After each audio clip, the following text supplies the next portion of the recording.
Hi, I'm Elizabeth Thorson. I'm the medical intuitive and an intuitive consultant. In this section, I want to talk about some of the kinds of things that come up when I'm doing a medical intuitive assessment, as well as some of the ways in which it works for me. Because I'm clairsentient, which means I feel things, clairaudient would mean hearing things, and clairvoyant, which means I see things in my mind's eye, I'm able to do a number of different things. My approach is a little bit different. I'm able to sometimes be a lighted object so that I can actually shine light on an organ system. I can actually see in my mind's eye that I've been miniaturized, and I can be standing next to an organ or an organ system and see its overall health. Does it look the way I would expect it to look, or is there something that seems off to me in some way or manner?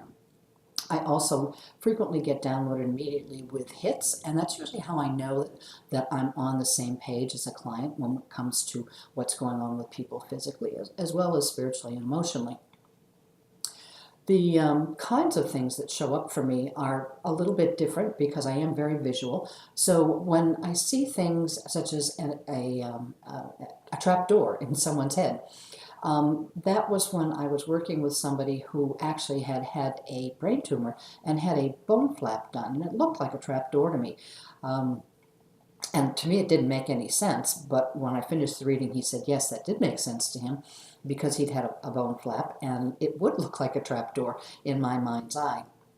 Another gentleman was sort of in a rush to have a reading done. I was sort of pressuring me to get it done sooner rather than later.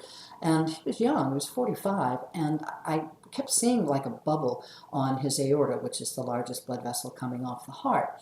And I thought, gee, 45? That doesn't make a lot of sense to me. And at the end of the reading, I said, is there anything I've missed? Because I always like to check and make sure that, where my accuracy is. And he said next week he was having surgery for an aortic aneurysm repair.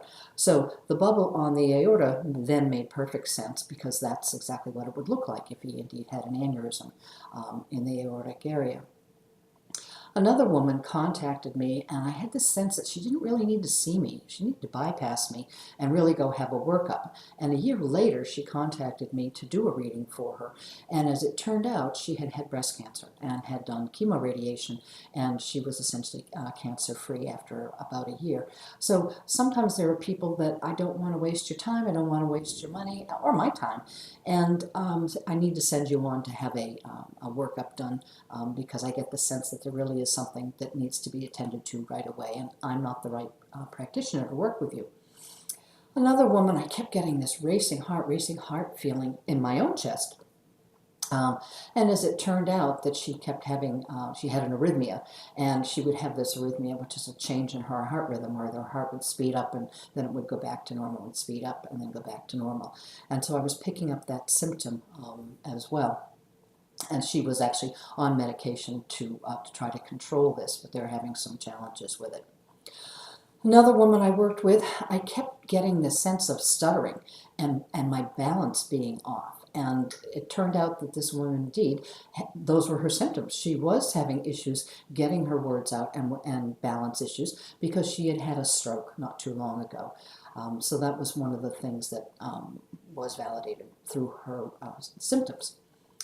Another woman, I kept picking up that my nervous system was like on high alert. And as it turned out, this individual suffered from significant PTSD. So there's lots of different ways that the information can come to me. I sometimes hear it, I see it, and I feel it. Another woman, I looked at her liver and I went, the liver just doesn't look right to me, but I didn't get the sense that there was anything going on physiologically, but it just somehow didn't look right to me.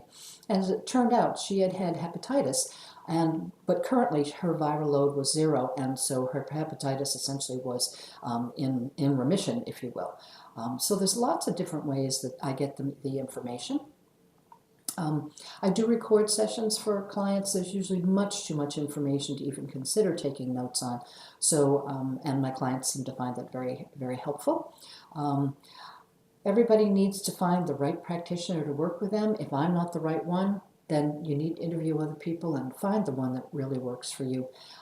This is an intimate process, and it's one that it's my passion to do this work. I love what I do. And if you feel that what I do would be appropriate for you in some form or fashion, then please contact me on my website, and there's additional information there as well, elizabeththorson.com. Thanks. Bye-bye.